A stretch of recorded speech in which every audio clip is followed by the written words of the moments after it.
ગૃહ મંત્રાલય અમિત શાહ પાસે હોય, પછી હુમલા નેતાઓ ઉપર થાય વિપક્ષના, એ નવનવાઈની વાત નથી.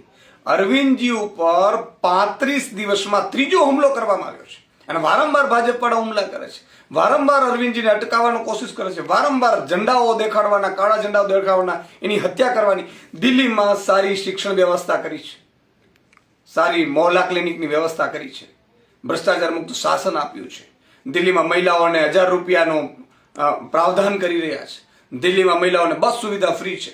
દિલ્હીમાં વીજળી પાણી બધું ફ્રી છે અને એ ભાજપ ક્યારે આપી નથી શકવાનું. પણ અરવિંદ કેજરીવાલ જ્યાં સુધી જીવે છે ત્યાં સુધી ભાજપ જીતી નથી શકવાનું. અને એટલા માટે તમે જુઓ, અરવિંદ કેજરીવાલ એક રાષ્ટ્રીય પાર્ટીના સંયોજક સુરક્ષિત નથી. ત્રીજી વાર હુમલા થાય, ભાજપ વાળા હુમલા કરે અને ભાજપ વાળાને પાછળ સન્માન કરવામાં આવે. અમિત શાહજીના ઘરની 20 કિલોમીટરની દાયરામાં